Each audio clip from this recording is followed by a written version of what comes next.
Leuco con el tema... a ver...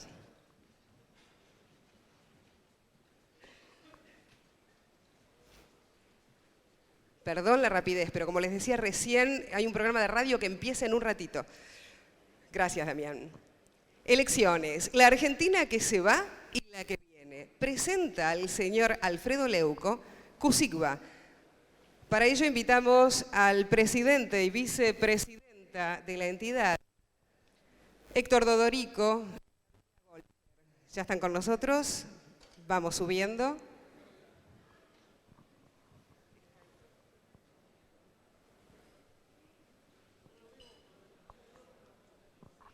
Bueno, les voy contando que Alfredo Leuco, como todos saben, periodista y conductor de Le Doy Mi Palabra por Radio Mitre, que según Ibope es el tercer programa más escuchado de AM en la Argentina. Este año comenzó con gran repercusión en el horario central de TN en Todo Noticias. Un nuevo desafío llamado Los Leuco, donde comparte la conducción con su hijo Diego y actualmente es el programa más visto de todas las señales de cable. También participa con sus comentarios políticos en Telenoche, Canal 13.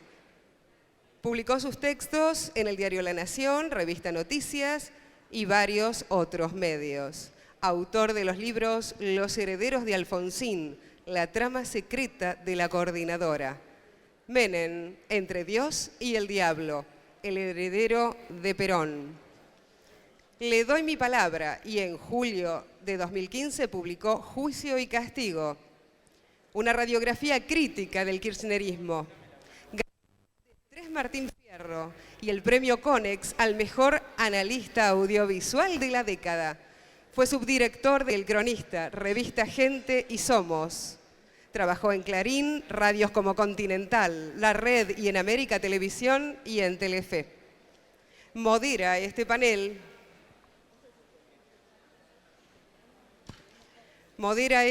el director de Le Bleu, Mario Gómez.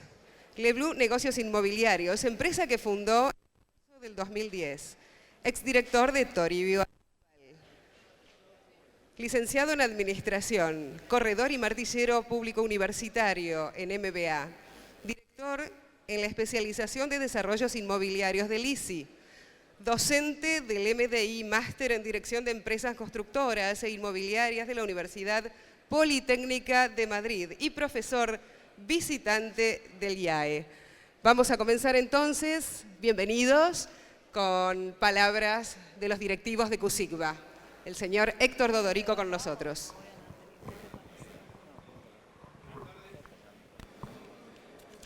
Buenas tardes a todos. Primero quiero agradecer a los organizadores del evento que nos hayan permitido estar aquí presente en este espacio CUSICBA. Como presidente del Colegio Profesional Inmobiliario, les doy la bienvenida a esta disertación de Alfredo Leuco. Gracias por haber venido a este evento.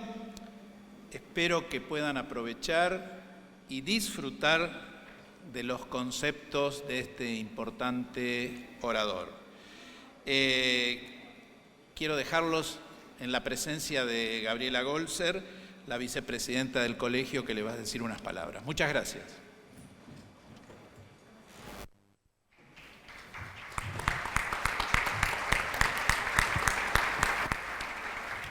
Gracias, Héctor. Buenas tardes a todos. Queríamos contarles por qué es importante el rol del colegio profesional de todo el sector del real estate, para los desarrolladores, para los inversores, para los corredores inmobiliarios, para los clientes. El rol del colegio es muy importante, ya que se ocupa de controlar el buen ejercicio de la profesión por parte de los corredores inmobiliarios. Y también se encarga de recibir las denuncias por praxis profesional y por ilegalidad y de sancionarlos. También queremos contarles que desde la gestión y bajo la conducción del doctor Héctor Dodorico tenemos como objetivo central la jerarquización profesional del sector. Y también queríamos contarles rápidamente los principales logros. El primer logro es que con decisión trabajo y esfuerzo, creamos el Colegio Profesional Inmobiliario. Un colegio que todavía es muy joven, aunque parezca que está desde siempre, pero que en poco tiempo avanzó muchísimo y rapidísimo. Uno de los principales logros es haber matriculado 6.300 corredores inmobiliarios. Además, en poco tiempo tener la sede propia, siendo que hay muchos otros colegios de otras profesiones con más tiempo que todavía lo han logrado, donde realizamos numerosas actividades y eventos, y hoy parece impensable no tenerla, además de permitirnos todos los servicios a los matriculados, como por ejemplo la gestión de formularios de dominios, el asesoramiento contable, legal, impositivo, y hoy dando respuesta just in time, implementar un nuevo servicio de guardias para el asesoramiento sobre los cambios del nuevo Código Comercial. Además, creamos la red CUSIGBA. Más de 20.000 propiedades constituye hoy la plataforma para el futuro portal en el que ya está trabajando la Comisión de Tecnología. Además, queríamos contarles algunas de las gestiones, como por ejemplo, para lograr la exención de ingresos brutos. Para eso nos reunimos con el número 1 de la FIP, Carlos Walter, y con el número 2 de Chegaray en la FIP. Otro de los principales logros es el Plan Integral de Acción contra las Inmobiliarias Ilegales que venimos desarrollando.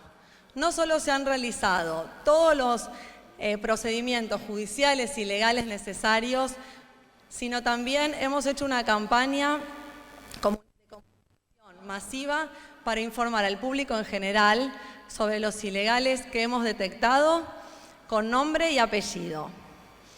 Y también otro logro fundamental que tenemos es en el área de capacitación a cargo de Mario Gómez, porque la capacitación para nosotros es una prioridad.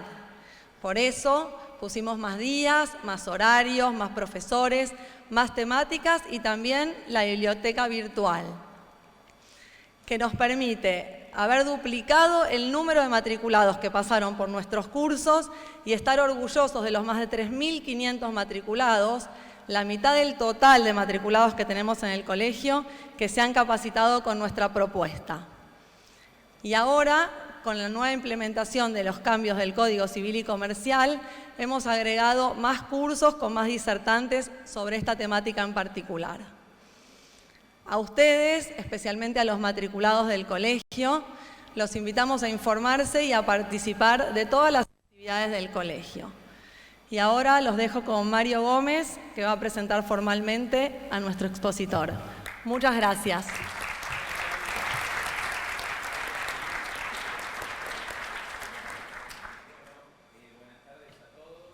¿Se escucha? Buenas tardes a todos. La idea es poder escuchar la charla del señor Alfredo Leuco, aproximadamente unos 45 minutos, y después dar lugar a preguntas y respuestas. Los que tengan preguntas las pueden hacer llegar a través de las personas que la van a estar recibiendo. Y bueno, nuevamente agradecerles esta masiva concurrencia y agradecerle al señor Alfredo Leuco que haya venido a compartir su visión de la Argentina que se va y de la Argentina que viene. Muchas gracias.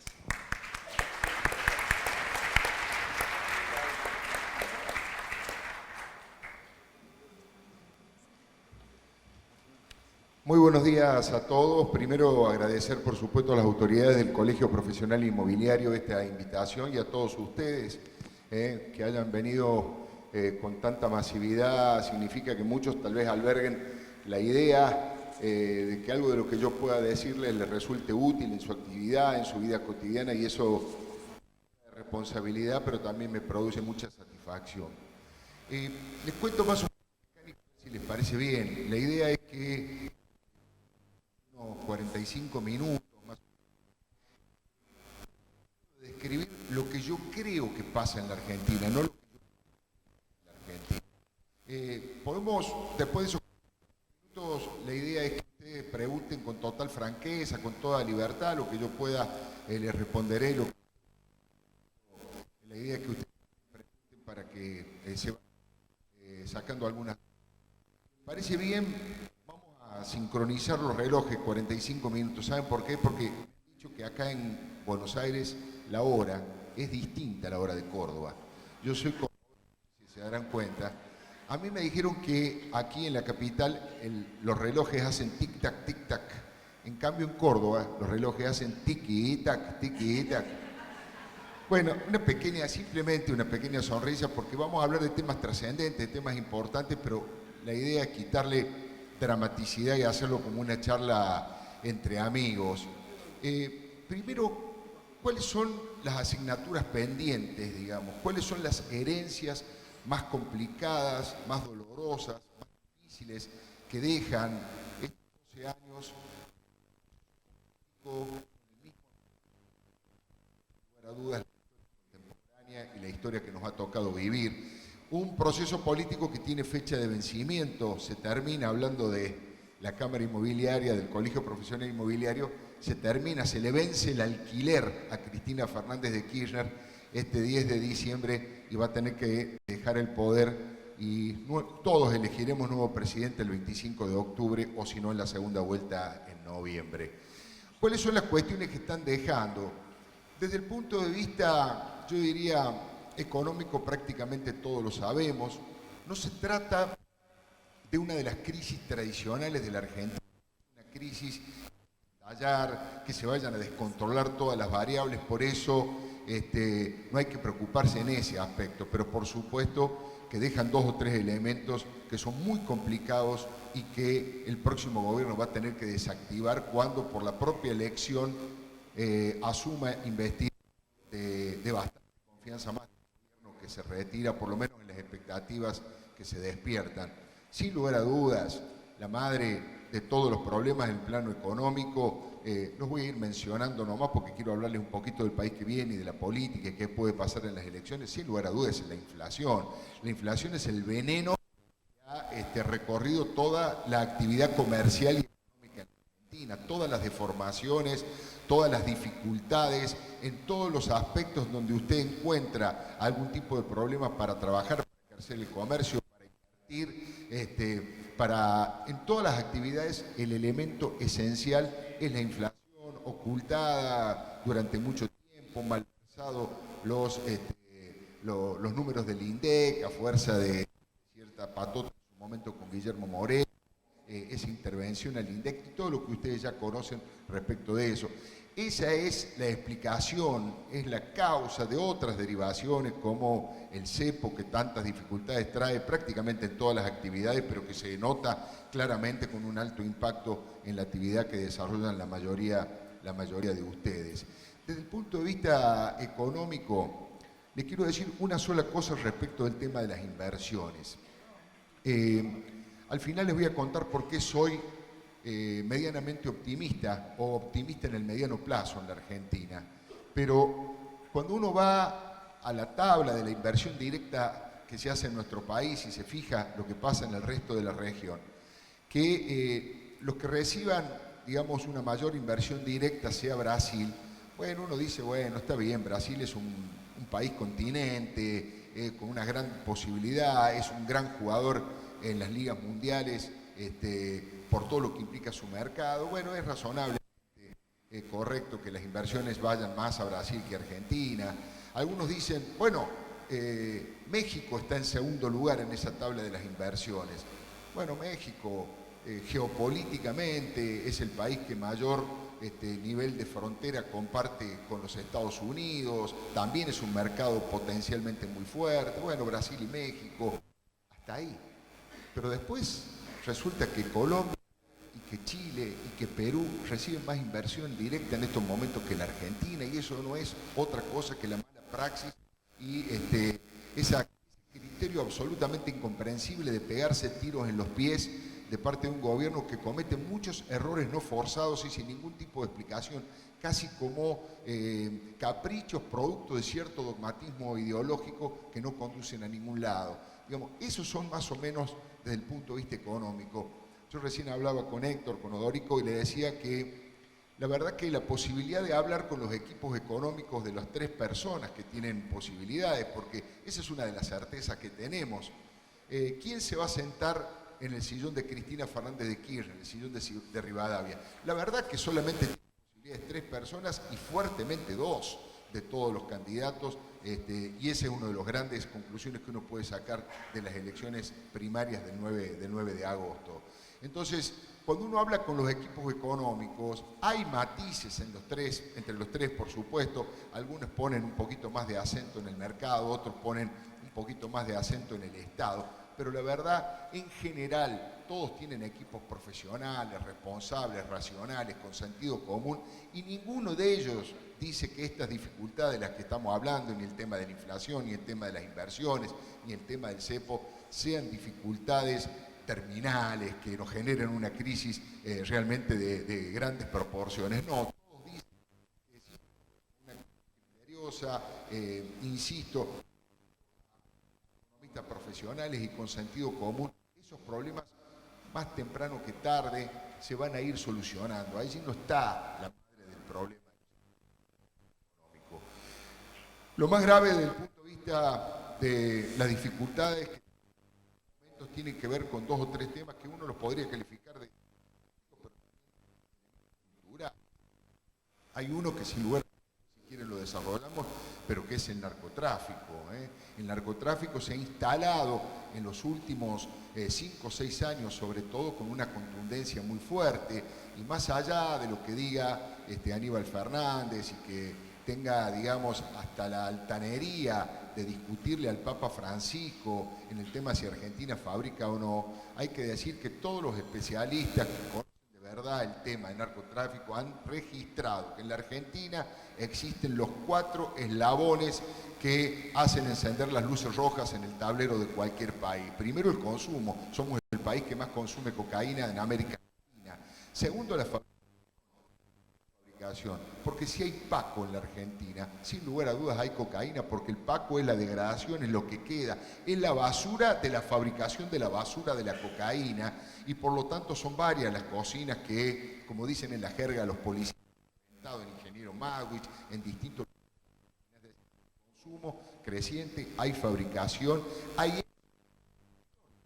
muy poquito, habrán leído en los diarios que uno de los barcos que salió de Argentina transportaba cocaína, ni hablemos de el famoso avión de hermano Julián, hay exportación. Y el cuarto elemento es que las reglamentaciones y las leyes son tan flexibles que facilitan la posibilidad del lavado de dinero en la Argentina. Las 4 cosas están presentes. Ese es uno de los grandes elementos que nos vamos a tener que enfrentar los argentinos y sobre todo quien sea electo presidente para el próximo periodo. Primer tema, narcotráfico. El segundo tema que está muy vinculado, que es la inseguridad, se potencia uno con el otro. La inseguridad tiene características de otras proporciones, de otra crueldad y de otras ubicaciones geográficas, porque hay un fuerte impacto también de este tema. Yo digo que el principal enemigo que tiene la patria es el Paco.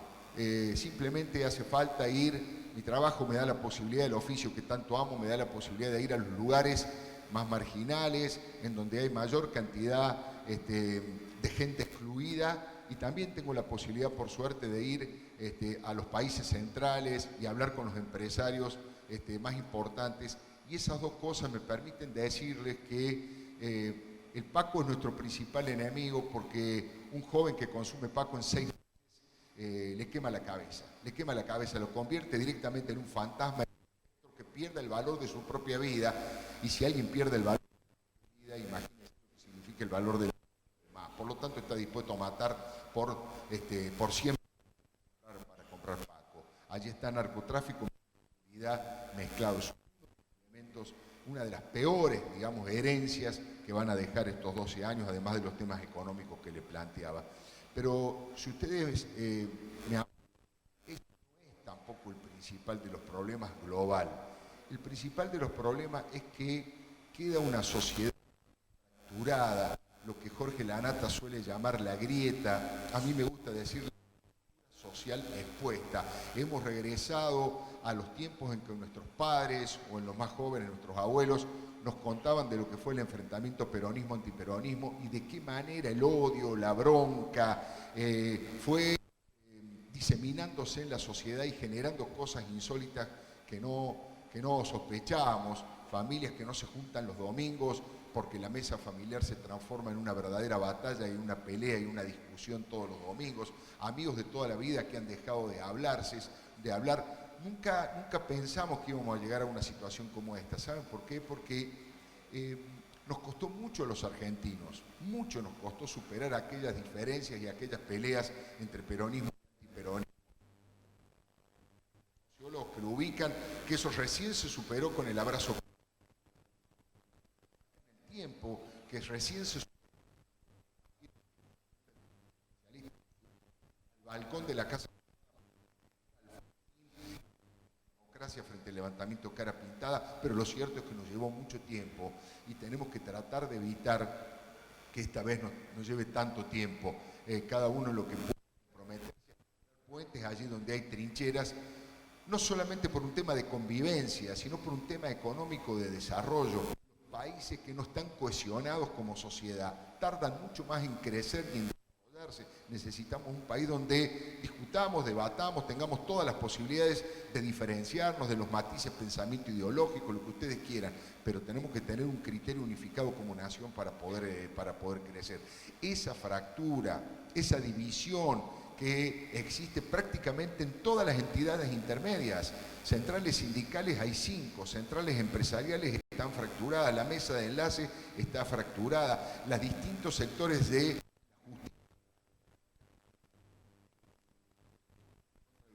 dentro de la comunidad judía, quieran ver, se ha generado casi como una política de Estado, eso de divide y reinarás, y eso hay que recomponerlo, es uno de los principales elementos.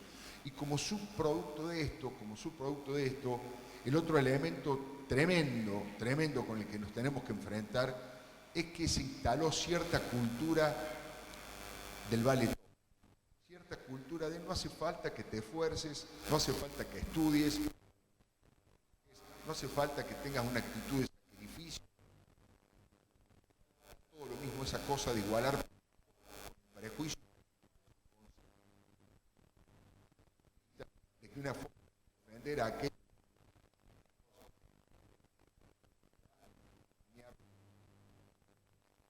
que puedan crecer por eso. Y el otro elemento que después veremos cómo surge es que para gran parte de la sociedad se ha instalado una mega corrupción de Estado, una mega corrupción de Estado.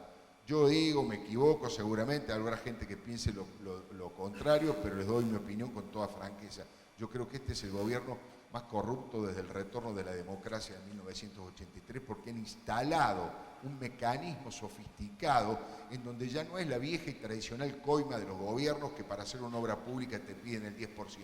En muchos casos han generado ciertos mecanismos para apropiarse de algunas empresas y para enriquecer a empresarios que empezaron de cero con este gobierno y hoy son los más grandes beneficiarios de la obra pública y nadie explica por qué y nadie explica las vinculaciones entre la familia presidencial y todo lo que ha pasado con alguien como Lázaro Báez, al que estoy mencionando sin nombrar, pero que ahora digo con todas las letras.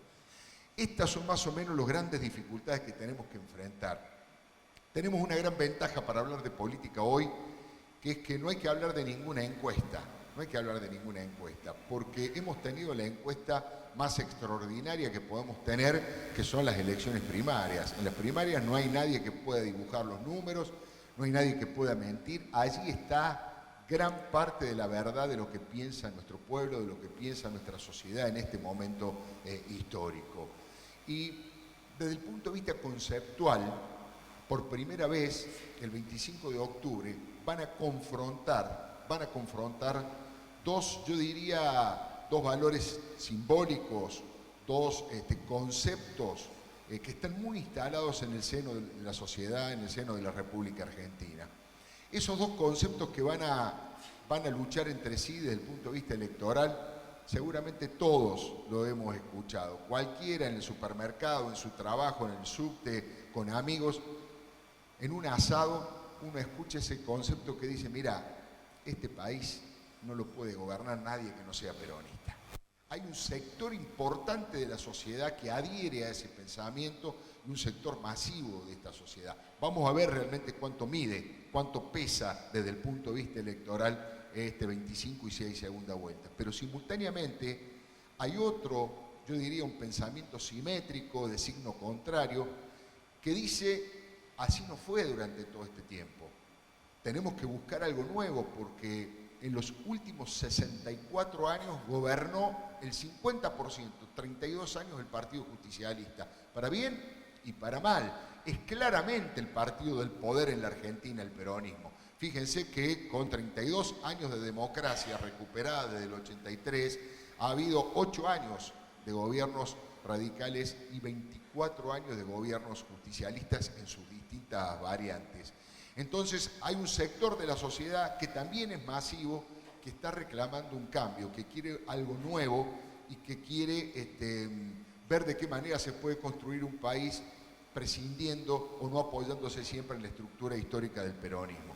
Ese espacio de la sociedad, que vamos a ver también cuánto mide, cuánto pesa, ha encontrado a alguien que encarna ese pensamiento y se vio en las elecciones, que es Mauricio Macri. Mauricio Macri se ha mostrado como el hombre que no está contaminado y que no ha tenido nada que ver con estos 12 últimos años de gobierno nacional. Él se ha presentado así y con esa idea fue que no hizo ningún tipo de alianza con Sergio Massa, porque él decía, ni Ernesto Sanz, ni la doctora Carrió, ni yo, decía Macri, tenemos nada que ver con los últimos 12 años. Quiero expresar algo nuevo y de cambio respecto de lo que pasó en los últimos años en la Argentina. Y aliarme, asociarme con Sergio Massa, haría que esa verdad no fuera tan cierta, porque Sergio Massa ha sido jefe de gabinete y hasta no hace mucho tiempo también era integrante del gobierno de la propia presidenta de la Nación. Por lo tanto, allí estamos describiendo dos tipos de liderazgo, que es bastante curioso, porque tienen muchas similitudes entre sí, tienen algunas diferencias, pero muchas similitudes. ¿Por qué no lo pongo a Sergio Massa en la pole position, digamos, entre los primeros, entre los que más posibilidades tienen, simplemente a Scioli y a Macri? Porque Sergio Massa jugó un rol muy importante, hay que decirlo, y él está convencido, que fue en las elecciones PASO y en las elecciones del año 2013. La candidatura de Massa en 20 días y con 20 intendentes sacó 4 millones de votos, y eso frenó la posibilidad de la reelección de Cristina Fernández de Kirchner. Él dice, si yo no me hubiese atrevido, a lo mejor la presidenta hubiese sacado las listas del Frente para la Victoria mucho más votos y eso hubiese impulsado a una reforma constitucional para un nuevo periodo de Cristina. Eso se lo atribuye Sergio Massa y la verdad que en ese sentido tiene razón. Yo muchas veces pienso, medio en broma y medio en serio, que si Sergio Massa no se hubiese presentado, tal vez esta charla la estuviera dando Víctor Hugo Morales, ¿no? Pero bueno,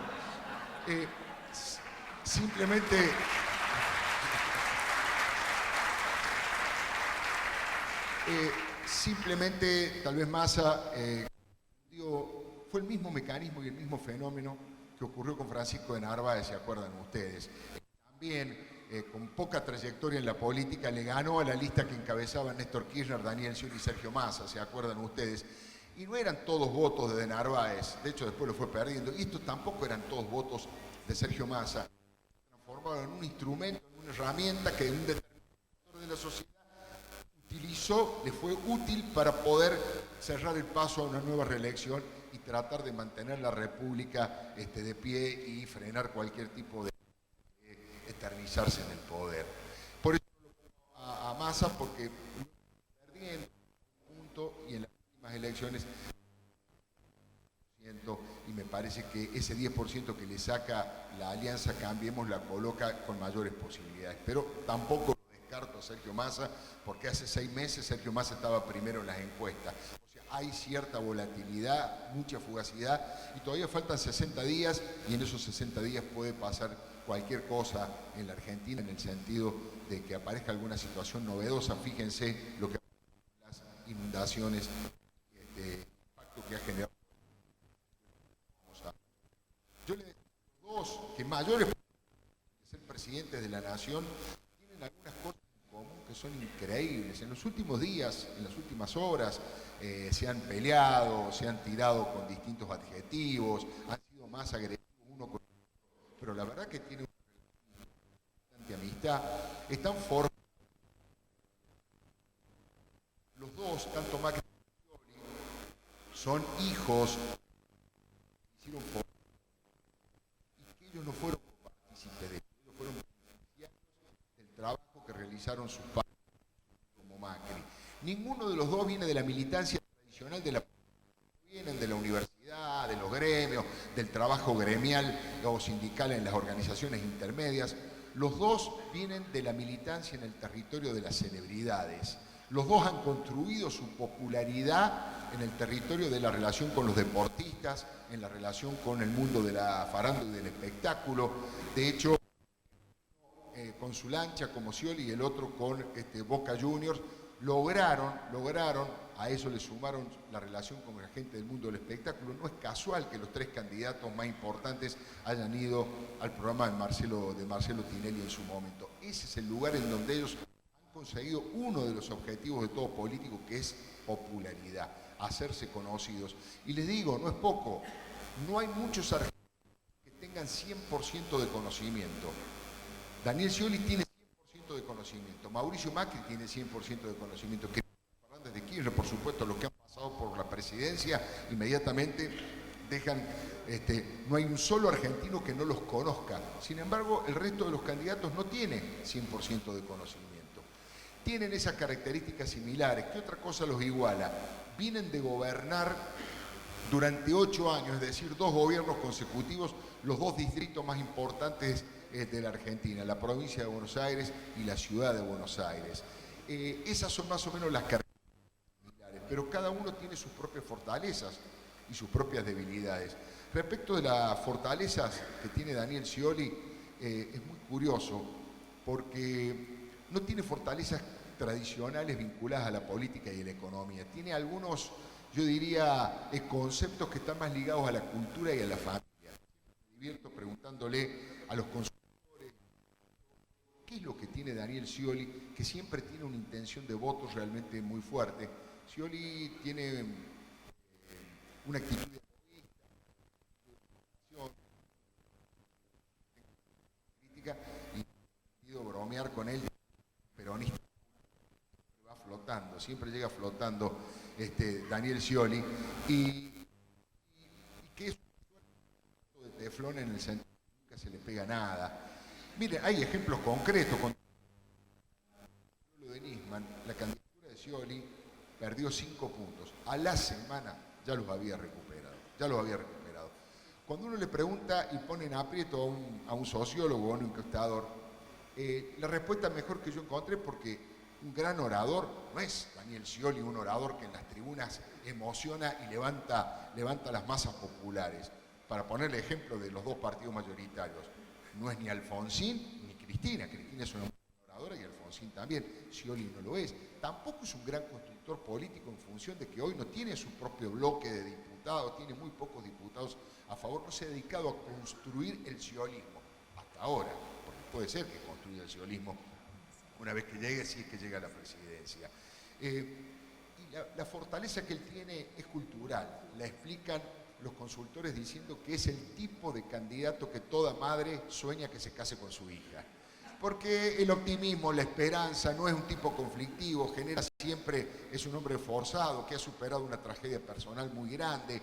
No se mide en los términos tradicionales de los políticos, su claridad de pensamiento, su liderazgo, la construcción política, no se lo mide así y por eso tiene mayor impacto en las clases medias bajas y en los sectores populares, en donde les interesa menos los temas políticos, están menos informados en los valores políticos y miran mucho más esta forma de comportamiento en el mundo mediático. Esa es una de las virtudes. La otra virtud es que tiene detrás suyo al Partido Justicialista, lo que hablábamos recién, que es el partido del poder en la Argentina. Ha tejido, Juan Manuel Urtubey, que es el gobernador de Salta, ha tejido una suerte de escudo protector para Scioli con los gobernadores históricos del justicialismo los respaldan. Y ahí están más o menos las virtudes que tiene Daniel Scioli. Mauricio Macri tiene 8 años en la ciudad de Buenos Aires. La gestión, según muchísimas encuestas, es una gestión que ha sido muy bien valorada, sobre todo en el segundo gobierno y en los últimos 3 años. Hay infinidad de valores que explican el por qué ha sido identificada como positiva su gestión, pero les digo simplemente los 2 o 3 principales. Uno, se nota con mucha claridad por lo que ha pasado en los últimos días. Una cantidad importante de barrios y de calles en la ciudad de Buenos Aires se inundaba, y ahora no se inundan más. Así de sencillo es. Algunos dirán, bueno, pero las obras las empezó de la Rúa, que Ibarra, que Tellerman, lo que ustedes quieran. El ciudadano que se inundaba no se inunda más y hace 8 años que gobierna Macri. Y eso es tomado como un valor importante por las obras que se realizaron. Y también, por supuesto, lo mismo con el tema del transporte. Ustedes saben la manera en que ha impactado con tanta potencia todo lo que tiene que ver con el Metrobús, el tiempo que le hace ahorrar, y eso que el Metrobús es muy utilizado por la gente que vive en el sur, en la provincia de Buenos Aires, y utiliza el Metrobús para trabajar en el norte. El transporte hoy es fundamental en una sociedad moderna. En estos grandes centros urbanos, quien mejore el transporte está mejorando directamente la calidad de vida de las personas. Esa es una de las cosas que se valora. En los últimos años Mauricio Macri ha ido aprendiendo a tener cintura política, a tener cierta madurez con los distintos sectores de poder, a negociar con ellos, y eso también lo ha ido elevando en su categoría de dirigente. ¿Cuáles son las debilidades que tiene Mauricio Macri? La más clara de todas, que se ha visto muy fuerte y con mucha contundencia en las últimas elecciones, es que no ha logrado implantar su partido desde el punto de vista territorial, en los territorios. No lo ha logrado implantar a lo largo y a lo ancho de Argentina. 50% de intención de voto en pueblos y en ciudades, y no tiene casi dirigentes.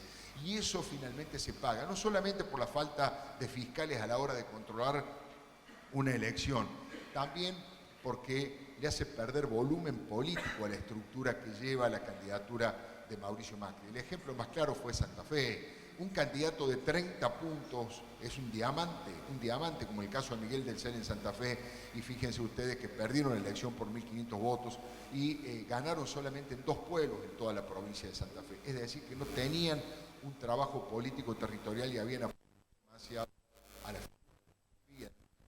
publicidad y al tema político. Yo creo que esa es una de las principales debilidades que tiene Mauricio Macri.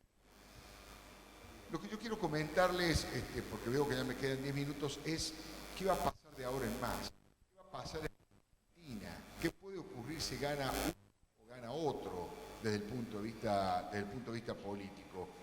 Miren, la pregunta que creo que nos debemos hacer respecto de Daniel Scioli, si gana la elección, es: ¿se va a convertir en un títere de Cristina o se va a convertir en el sepulturero del kirchnerismo? Tiene esas 2 posibilidades. Daniel Scioli sacó 8.400.000 votos en esta elección. Está a 1,5 millones, 2 votos de lograr el número mágico, que es el 45% de los votos y ganar en primera vuelta. Yo siempre digo, Scioli está a un paso de ser presidente y a un paso de no serlo. ¿Por qué digo esto? Porque tengo toda la impresión y la información recogida hablando con distintos dirigentes políticos que los votos que la presidenta de la Nación le podía aportar a Scioli ya se los aportó ahora. Por lo tanto, Scioli tiene que salir a buscar nuevos votos a los sectores más independientes, a los sectores menos politizados, y ahí tiene algunas dificultades, que es la Cámpora, que es el propio Aníbal Fernández en la provincia de Buenos Aires, sectores que en general las clases medias, los sectores más independientes de la sociedad rechazan. Hay argumentos para los 2 lados. Hay algunos que dicen no hay ninguna duda. Yo sí tengo dudas, pero digo, hay gente que dice no hay ninguna duda. Daniel Scioli se va a convertir en el sepulturero del kirchnerismo. ¿Sabes por qué? Porque hay antecedentes históricos.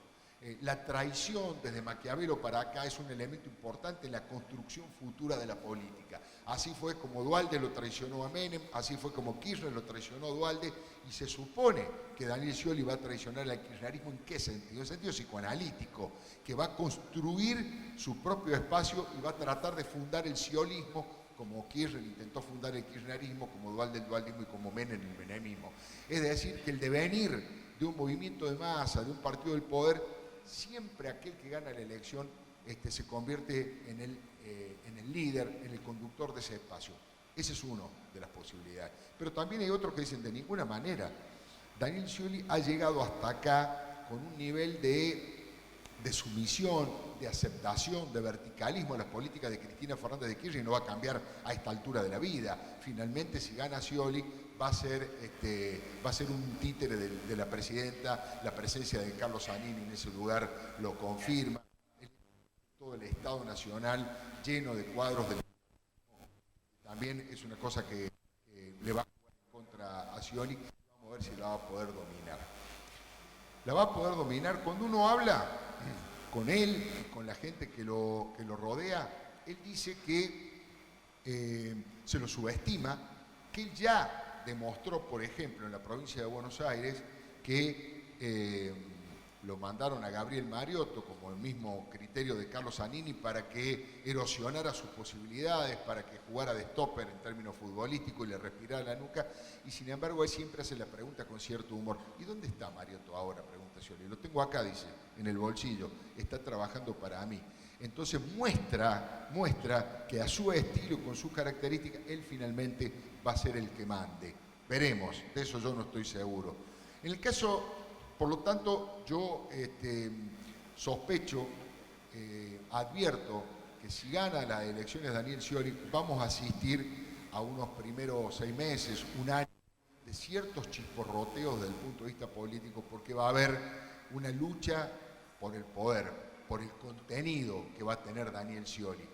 Rápidamente él va a mostrar algunas cartas cuando designe a su ministro de Economía. No es lo mismo designar a un discípulo de Kicillof que designar a Mario Leger o a Miguel Bain, por ejemplo. Rápidamente va a ir demostrando este tipo de orientación y allí se va a establecer una lucha de poder por apropiarse de eso. En ese sentido, yo decía hasta hace 3 meses que iba a ser una lucha similar a los años 70 entre una presunta izquierda y una presunta derecha del movimiento peronista, pero que iba a ser desarmada, porque allá por los 70 fue realmente cruel. Ahora, no digo, lo pongo entre signos de preguntas porque veo que la política también ha sido muy infiltrada por sectores del narcotráfico, y ya la lucha por el poder no es solamente por un tema de política o por un tema de enriquecimiento personal. Hay en algunos sectores bolsones de presencia de narcotráfico y ellos sí que no juegan pacíficamente.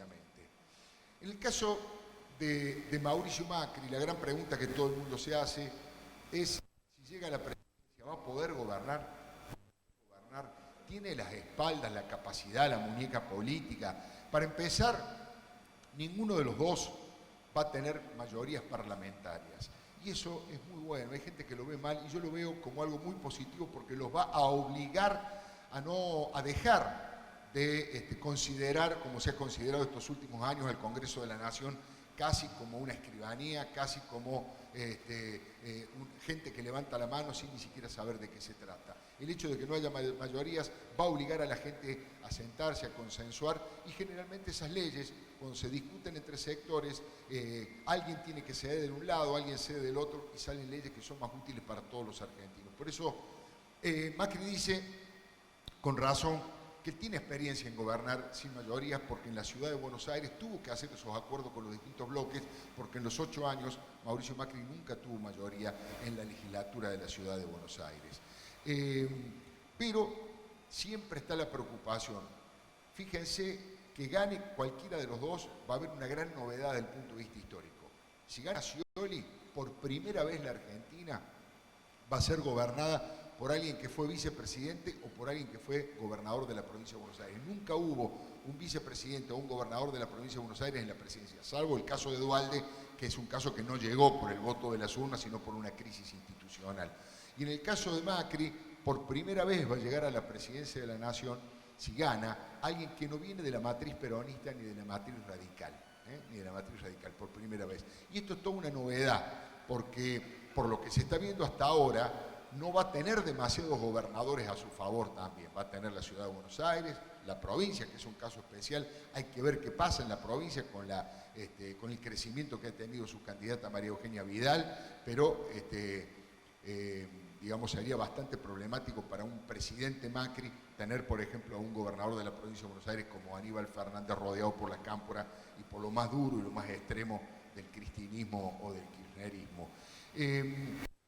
Básicamente, la otra pregunta es si los dirigentes de la CGT, las protestas de los trabajadores, los movimientos piqueteros van a dejar gobernar a Macri, o como ocurre muchas veces cuando el gobernador o el presidente no es peronista, se genera una actitud, se sobreactúa y se multiplican los conflictos en forma ficcional para tratar de limar su posibilidad y de erosionar su capacidad de conducción. Bueno, eso lo vamos a ver, eso lo vamos a ver.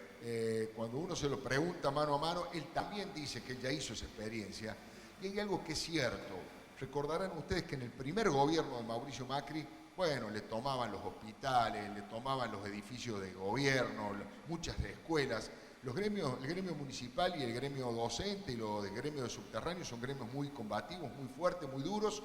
Y durante la primera época les costó muchísimo. Pero también es verdad que en los últimos años no ha habido toma de hospitales ni de edificios de la municipalidad y ha logrado cierta negociación y cierta madurez con la dirigencia política y ha aprendido el tema de la negociación y no de quedarse aislado solamente protestando.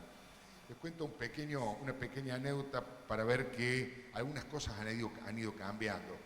Hace unos 2 meses más o menos, Hugo Moyano invitó a una serie de periodistas a que fuéramos a comer un asado con él al sindicato camionero, ¿no? Y yo lo llevé a mi hijo, al Changuito.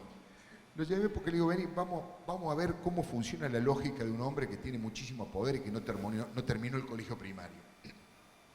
Entonces dice, después digamos, las achuras, dice Moyano, me enojé con Scioli. No voy a apoyar a nadie, estoy enojado con Scioli.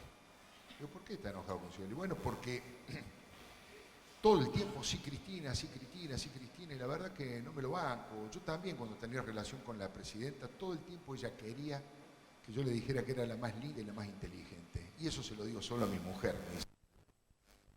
La verdad que es lógica, eso de estar todo el tiempo necesitando el elogio, también muestra cierto perfil de la presidenta de la Nación.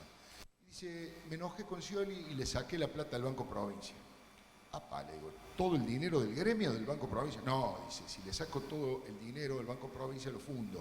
Le digo, ¿pero cuánta plata tiene el gremio de los bancarios? 1.000 millones de pesos, me dijo. 1.000 millones de pesos tiene ahorrado el sindicato camionero.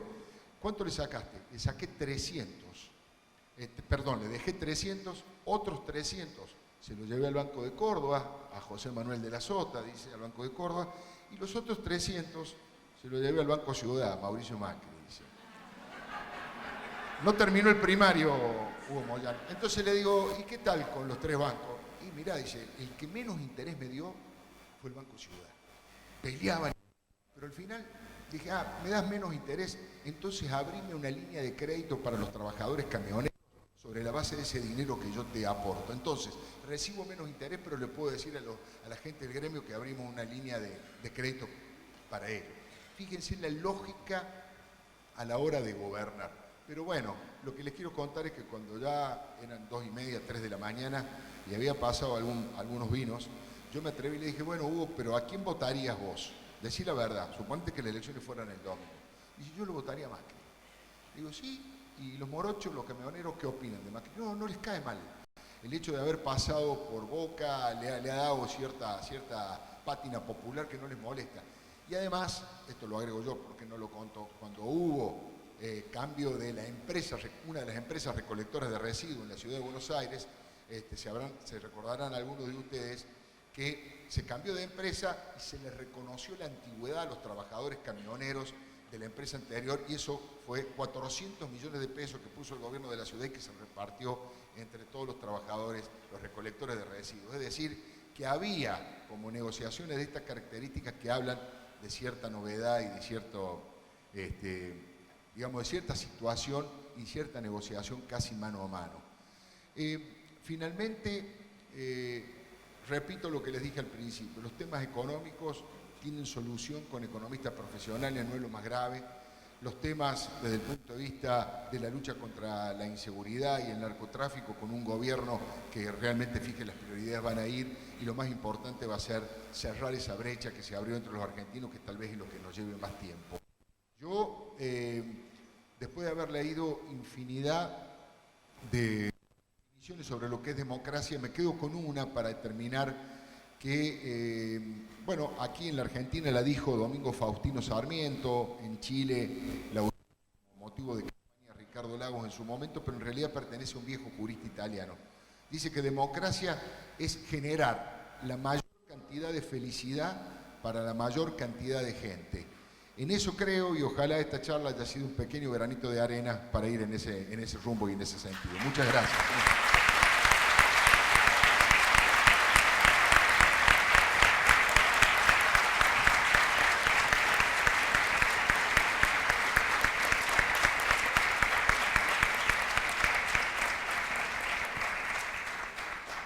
Vamos a dar lugar a las preguntas. Mientras van llegando las preguntas, yo voy a hacer dos, me tomo la licencia. Escuchándolo, pareciera que vamos a tener una crisis de gobernabilidad, porque si lo votamos a Macri, no es peronista, no tiene estructura, y si lo votamos a Scioli, tampoco sabemos si va a tener la fidelidad del Partido Justicialista. Entonces, en un país tan personalista, tan presidencialista como nuestro país, que no son estos países parlamentarios donde hacen acuerdos, ¿se puede gobernar sin esa fuerza propia, digamos? Bueno, muy interesante la pregunta.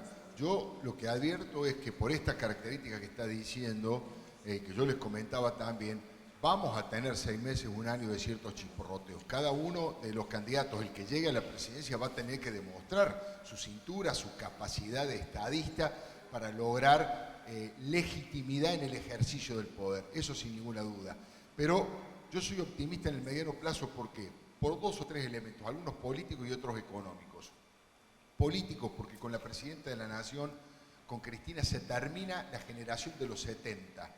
Lo digo con dolor porque yo soy de la generación de los 60 y de los 70 también, una generación que tuvo muchos sueños igualitarios, pero que en realidad abjuró de la democracia y cayó en actitudes violentas, con armas en la mano, y terminó en una tragedia de los argentinos. Eso generó un nivel de resentimiento, de dolor, que no han permitido muchas veces construir hacia el futuro. Por lo tanto, tanto Margarita Stolbizer, Sergio Massa, Mauricio Macri, Daniel Scioli, Elisa Carrió, Ernesto Sanz, todos son candidatos de una nueva generación. Es la generación de la democracia, la que nació la fuerte vida política en 1983, y yo creo que no tienen esa actitud agresiva, esa actitud hostil. Son todos liderazgos de nuevo tipo, más institucionales, más dialoguistas, con mayor criterio de moderación, y me parece que eso es positivo y es bueno. Tal vez no sea una casualidad que todos los liderazgos sean casi la contracara de la presidenta en ese sentido. Todos tienen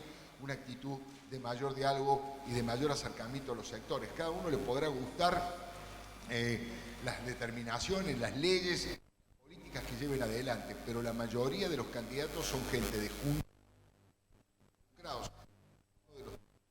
escuchar a todos los sectores y luego tomar las decisiones, pero no tener actitudes arbitrarias y actitudes autoritarias. Estoy seguro que cualquier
cantidad de alimentos que en toda la historia de la humanidad. Y este es uno de los países que mejor preparado está. Por lo tanto, yo soy optimista en eso, en el mundo productivo agropecuario como crecimiento y con todo lo que podamos vender. Ni hablar que si aplicamos sentido común, profesionalismo en la economía, que insisto, los equipos económicos de cada uno de los candidatos todos lo plantean. Vaca Muerta también va a ser la gran oportunidad para cerrar ese verdadero agujero negro que nos dejan estos 12 años, que es los 12.000 millones de dólares que todos nosotros pagamos para comprar la energía necesaria para que el país se mueva. En 1983 este país estaba autoabastecido energéticamente, hasta le prestábamos energía a algunos países hermanos. Hoy todos nosotros pagamos 12.000 millones de dólares. Digo, Vaca Muerta tal vez empiece a producir lentamente, insisto, con racionalidad, y empiece a cerrar ese verdadero agujero negro. Y algo que vendría a demostrar que finalmente Dios es argentino. El elemento que más se utiliza hoy en el mundo y que más se va a utilizar en la próxima década es el litio. El litio está en todas las celulares, en todas las pantallas, en todas las computadoras, y tenemos un yacimiento de litio en el norte de la Argentina increíble. Hay, por supuesto, en Perú y en Bolivia también, pero tenemos gran cantidad de litio en ese yacimiento y fíjense lo positivo que puede llegar a ser todo eso. Por eso, digo, con estas mínimas cosas, yo creo que una vez que se superen estos chiporroteos, cualquiera sea el que gane, cuando demuestre autoridad y logre legitimarse en el poder en los primeros 6 meses o en el año, y cuando vengan las inversiones que van a estar prestas para invertir con reglas del juego claras y con posibilidades racionales, yo creo que Argentina en el año 2016 va a tener crecimiento realmente importante y lentamente vamos a poder construir ese país que tanto soñamos. Nuestro sistema republicano, ¿no? Hablamos del poder ejecutivo, el poder legislativo. ¿Cómo se va a comportar la justicia después de esta mega corrupción de Estado a la que usted se refirió? ¿Cree que alguien va a ir preso finalmente en la Argentina? Bueno, es una pregunta que hace todo el mundo, ¿no es cierto? ¿Va a ir alguien preso? Porque acá hay muchas cosas que están avanzando, pero prácticamente no hay ningún funcionario preso, y yo les decía que los niveles de corrupción han sido superlativos. Hay un sector muy importante de la justicia que ha sido colonizado. Hay un sector importante de la justicia que se le ha colocado la camiseta partidaria, que participa en lo que se llama justicia legítima y que en muchos casos son buenos profesionales, pero muchos tienen el criterio de cuidar y defender al gobierno, y tal vez eso sea algo favorable para aquellos funcionarios que están acusados, sospechados y en varios casos procesados. Pero también es justo decirlo, hay muchos fiscales y muchos jueces que no solamente tienen valentía, capacidad y honestidad, sino que además han sido muy hostigados por este gobierno, con amenazas personales, con carpetazos, con la amenaza de difundir algunos aspectos de sus vidas más íntimas, y muchos de ellos están con toda la intención de avanzar en algunas causas. Algunos lo han hecho, han tenido cierto freno, pero yo creo, no sé si a los más altos niveles, pero algunos personajes emblemáticos que son los que han participado de casos de corrupción más burdos, más bizarros, que han dejado los dedos pegados muy, muy burdamente, con mucha impunidad, como los casos de Ricardo Jaime, como los casos de Amado Vudú. Yo tengo firme esperanza, no porque me guste, me divierta, me haga feliz ver preso a alguien, pero creo que un mensaje para la sociedad de que empieza una era nueva es que aquellos que robaron los dineros del pueblo lo paguen, vayan a la cárcel para empezar a construir una nueva relación entre los ciudadanos. Bueno, muchas gracias, Alfredo Leuco.